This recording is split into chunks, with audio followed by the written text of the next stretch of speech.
desde pequenininho, o jeito que a gente lida com as manifestações que o corpo em desenvolvimento tem e que a maioria das vezes, a gente poderia dizer que quase que 90% das vezes, são manifestações de tentativas de reorganização do corpo, que são o que a gente chama das doenças inflamatórias ou doenças febris autolimitadas. São doenças que vai ter um processo de cura sozinho, sem interferência de excesso de medicação, de excesso de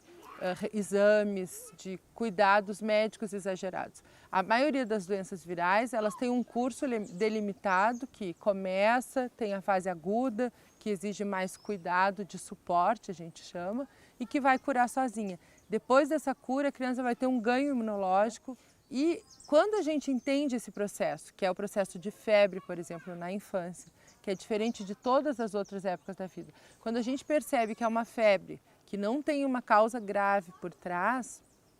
a gente pode encarar essa febre como um processo de cura do organismo. E isso é uma das coisas que mais influencia para depois a criança saber lidar com situações que realmente poderiam prejudicar o organismo dela, que causariam alergias, doenças crônicas. Então esse diálogo